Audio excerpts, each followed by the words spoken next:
Hello guys, F.A.D here and welcome back to yet another album review. Today I'm back with another record from Fury of a Deadman, of course, continuing on with their discography. Last time I reviewed their 2005 album, Gasoline, and in this video I'm going to be covering their most popular and most successful release, and that is 2008's Scars and Souvenirs. Oh yeah. Now, this album is easily the band's most well-known record. It has most of their well-known songs, and this is basically the album that got this band a lot of attention. Basically, this is the record, this CD that really put Fury of a Deadman into the spotlight. I mean, they had some success, of course, with their self-titled debut and Gasoline, but this album was certified platinum in the US, which is the band's biggest success there. Because before that they only really got certifications in Canada. So this was like a big step forward for the band, and it was because of many successful singles on here. Like there are some, like a lot of this, there are numerous tracks on here that did very well on rock radio, and because of that reason, Fury of a Deadman managed to stay. Well, I wouldn't say stay on the top, but they managed to stay relevant for like a decade now since. Like I said, they already were known before then, but this is really the album that like pushed them, like put them out of the shadow of Nickelback and really kind of made them their own thing, if you know what I mean. And yeah, is it my favorite album? I don't know. I don't really think I can choose a favorite Fury of a Deadman album, but I would say that this album is probably one of their more balanced ones, and it certainly has a great first half. Let's get into it. So, the album starts out very well with the song So Happy, which was, again, of course, one of the singles. And again, it did very well. It's definitely one of those tracks that got a lot of attention to the record, even though it's not like really the most popular one.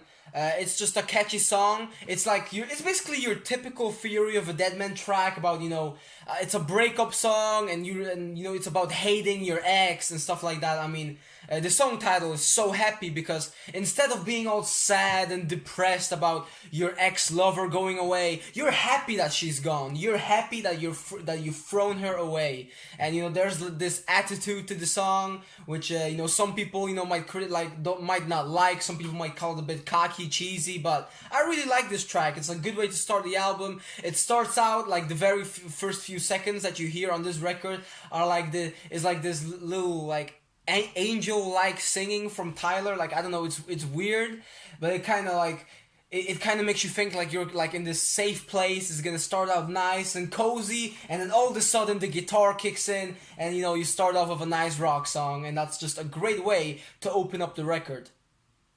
After that, we have our first ballad. Now, of course, in my Gasoline review, I mentioned that my biggest problem with that record was that the ballads were a bit forgettable. Like all of the rock songs were very good, but then most of the ballads were just meh.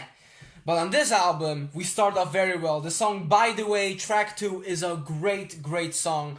Honestly, like, this album as a whole definitely did step it up a notch when it comes to the ballads. Like, it's still not perfect. I mean, the worst song on this album is still a ballad, but they're definitely a lot better than they were on Gasoline. Even though Gasoline wasn't bad, of course. I mean, Santa Monica was a very good song, but the rest, I mean, they're just not songs I really go back to all too often. But By the Way, it's this great song. It actually has a feature from Chris Daughtry, which I actually didn't really know at first. I mean, it's not until you really realize, like until you really listen, that you can hear Chris Daughtry's voice. And that's pretty cool, I guess, to see him take part in the track. I mean, Daughtry is as a band. I'm not a huge fan, but I do like them. I mean, I own their first 2 albums, so I especially like the band for Chris's vocals. So it's nice to see him featured here, and it's just a good song. Again, it's a breakup song. I mean, I mentioned in the last episode that Fury of Deadman, basically up until their Savages album, 99% of their songs were about some girl or relationship, whatever.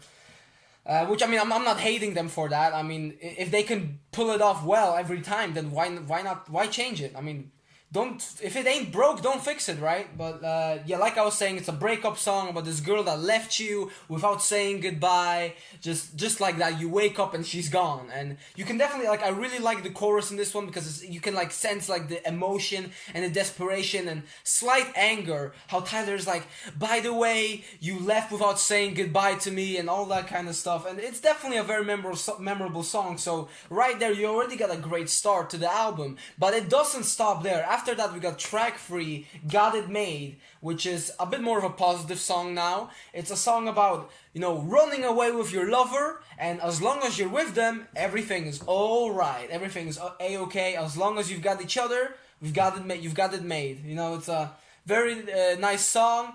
I like it. I think the chorus is very catchy on it. It's got a lot of energy. It's very quick.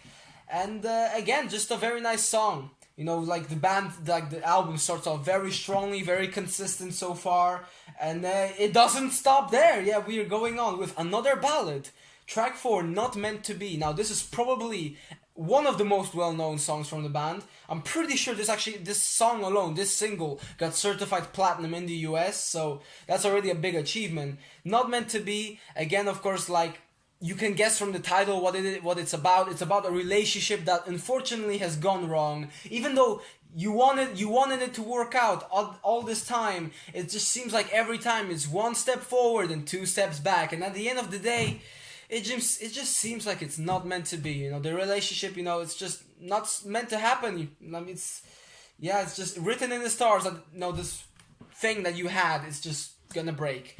And it's a bit sad, actually. I mean, I really like the track. Again, I mean, I've been saying that a lot lately, but I do really like this album. This was the very first Fury of a Deadman album I bought.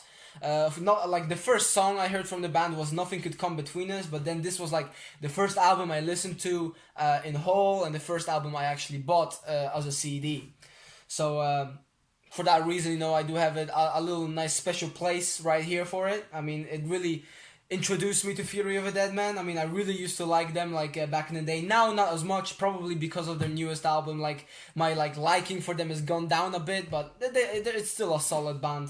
But like I was saying, Not Meant to Be, again, another great song and another very good ballad. So, like I said, on this album, the band definitely did improve in terms of ballads. After that, we go back to a rock song. I mean, it's very interesting how on this album, it's a rock song ballad, rock song ballad, rock song ballad. Like, it doesn't continue throughout the entire album, but like that's how they start off. So that's interesting.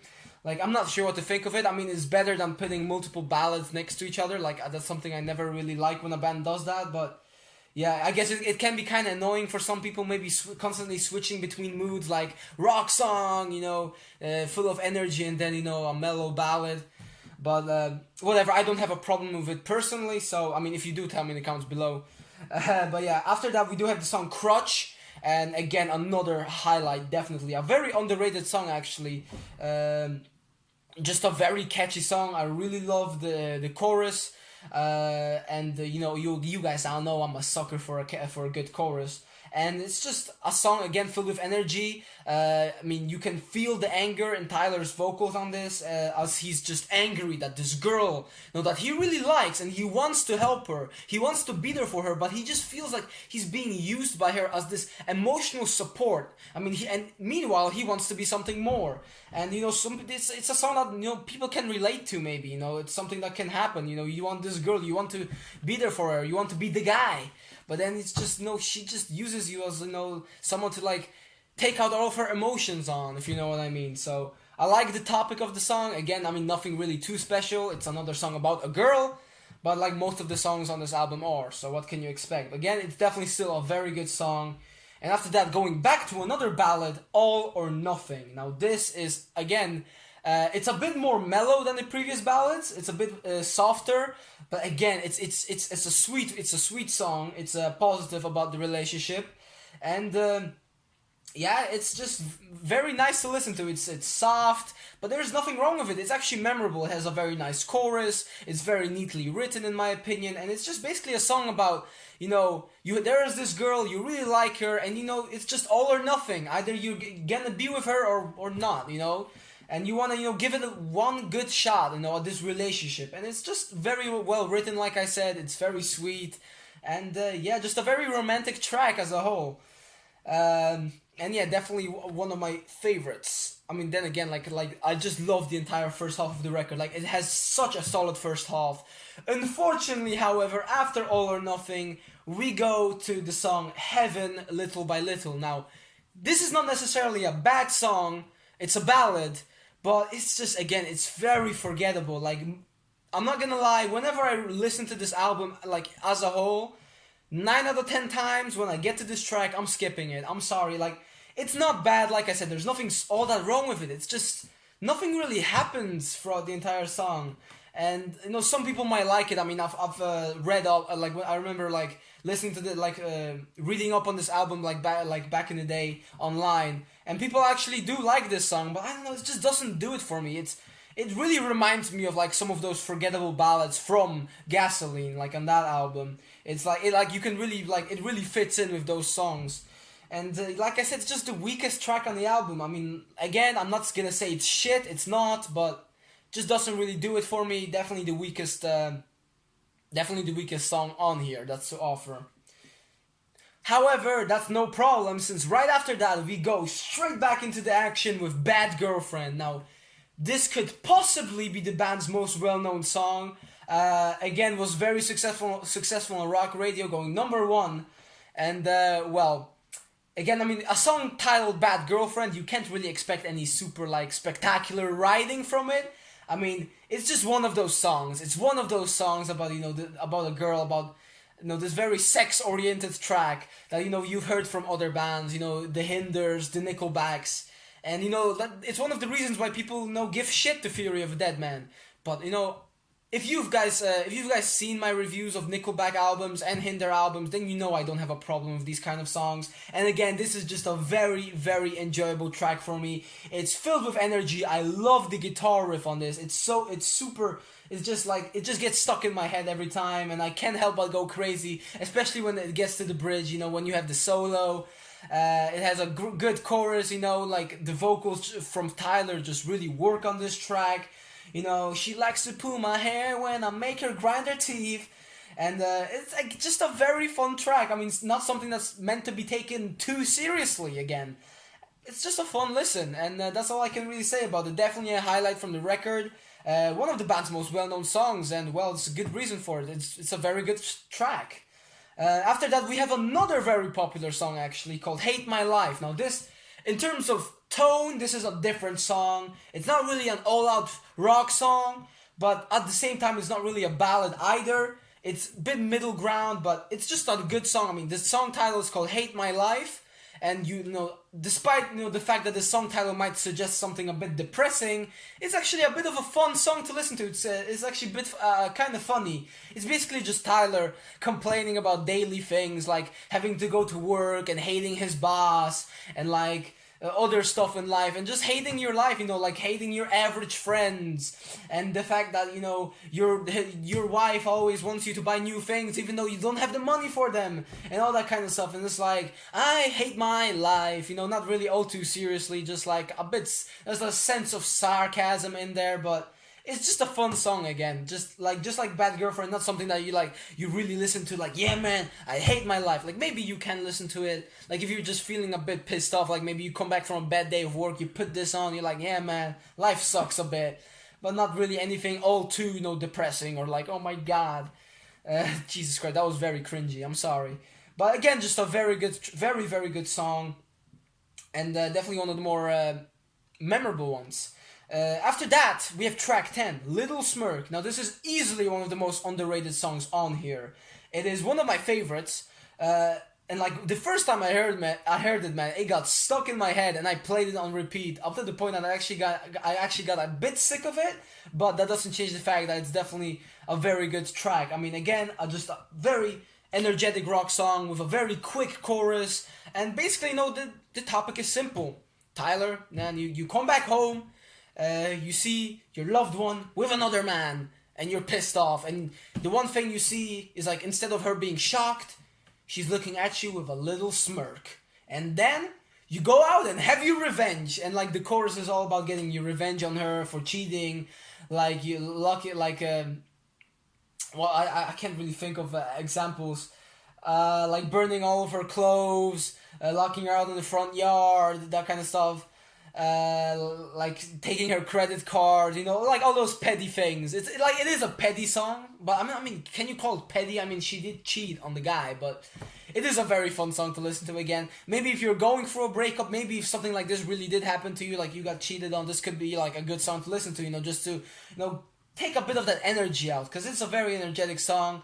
It's kind of like I think it starts off similarly to the opening track "So Happy," where it kind of starts off very light. It starts off like with these with a bit of this symphonic tone, and Tyler's just singing like, "If heaven is the place where angels go, then I've got a story to tell. If heaven is the place where the angels go, then you're going straight to hell," because of course they cheated on him. He got cheated on, and just a fun song again. I mean, fun. I mean, if something like this really happened to you, it might not really be as fun, but just a track full of energy and just an enjoyable listen as a whole. After that, we do come to the final three tracks. Now, this is where the album, after Little Smirk, the album does take a bit of a backseat again. We have actually two softer songs right after each other, which I'm not a big fan of. So this is like where I kind of this is like where you might start losing interest whenever you're listening. You have the tracks 11 and 12, End of the Summer and Wait for Me. Now, End of the Summer, I mean, it's a good song. It's just nothing special, really not something I come back to often. I mean, I like the vocals again, happy. It's a nice happy track, but again, just not really one of the highlights necessarily. And then you have the song Wait For Me, which, well, I do think it's written nicely, and I do like the message because Tyler at the time wrote it about his now ex-wife and how he missed her on tour, but he would always remain calm because he knew that she would always wait for him. And, that's sweet and all, but, musically the song just really isn't one of the best on this record. I mean, it's not bad. It's definitely better than Heaven, Little by Little, more memorable than that. But again, just one of the more forgettable tracks, definitely. If it had to go wrong on this album, it was gonna be with the ballads. And even then, they're not that bad. They're just, like I said, a bit forgettable. But yeah, luckily though, the final track, Sacrifice, despite being pretty short, does manage to finish off the album on a good note. It's definitely, again, a pretty underrated song in my opinion. It only has two choruses. I mean, the chorus only plays twice, which is one of the reasons why it is kind of short, but I really like the chorus on this. I mean, it's basically a song about telling all these people, man, who are telling you who you're supposed to be, and they hate you for who you are, that you don't give a shit what they think, you're gonna be yourself, you don't care what they think, you're not gonna be breaking down, they can hate you all you want, you're just gonna do your own thing, you're not gonna care about other opinions, and they're not gonna change you, they're not gonna see you break down, they're not gonna see you suffer, man. There's gonna be no sacrifice today, and it's just a very nice song. I really do like the chorus, I like the delivery, I like the guitar work, it's a bit slow, I like the vibe, with the oohs during the entire track, the oh, and that kind of stuff. It's just a very nice way to finish off the album. Not necessarily the most energetic track, but just manages to finish it off with this nice vibe, if you know what I mean. And that's the album. That's Scars and Souvenirs. So it had a couple of downs, mostly those three ballads, softer songs that I mentioned. But never on this record do you really have any real sour spots. All the way throughout, it's a pretty balanced record, and especially the first half is basically flawless, I would say. And then later you get some up and down moments, but overall this album remains very solid. I really recommend it. Of course, if you're a fan of this kind of music, so that's like the Theory of Deadman, Nickelback, kind of direction. Just a very nice album to listen to. Like I said, my first Theory of a Deadman album. It was good enough for me to make me want to buy the other ones, so that says something, right? So, of course, in the last review, I did stop using the scoring system, so yeah, just like on the last video, I'm just gonna say that this album is good. It's good. It is a good album. It's such a dry way of ranking, of scoring them. But I just don't want to use numbers anymore since the numbers just really annoy me, guys, when I look back on all the reviews. This way, I can always look back on this video and say, yeah, good, this album is good. So, yeah. Theory of a Deadman, Scars and Souvenirs, released in 2008, certified platinum in the United States, their most successful album. You could compare it to Nickelback's All the Right Reasons in that way, how it's the most successful one. Maybe not necessarily their best, although I don't know, maybe on certain days this could be my favorite Fury of a Deadman album, so that's the difference. So yeah, after the success of this album, the band definitely, certified they got their place on the rock scene, and they continue to just stay there. Their next album, which I'm of course going to be covering in the next video, I don't know when that will be. Of course, with school and all, it's kind of difficult to find good times to record and all. Even though these videos don't take too much time to make, I mean, it's mostly like sometimes just a couple of edits. But I mean, I do have to like listen to the album, like dissect the track, like properly sit down and think write down what I think of every song, and yeah, just like find time to record. I'm a very lazy guy, so like this takes a lot of energy for me. I'm sorry, I'm very lazy. Yeah, probably should not be saying that to my subscribers, but that's it for this review. Next time I'm going to be covering The Truth Is, which is the band's next album, which really does try to continue the success of this one. A bit too much actually, but that's going to be for the next video. Right now, that's it for now. Tell me in the comments below what you guys think of this record and of Fury of a Deadman. What are some of your favorite songs? What are your favorite albums? How would you rank them? Basically, tell me your opinion. I always like to read your comments. Tell me what you guys think. It's very interesting for me, so just feel free to leave a comment. Feel free to leave a like if you enjoyed the review, of course. I mean, that doesn't hurt. I mean, certainly. But if you don't feel like it, then okay. I mean, I'm not gonna get angry about it. But I just hope that you guys enjoyed this review. My name is F.A.D, and I'm gonna see you guys in my next video. Bye. Don't ask me to stay, so who do you trust?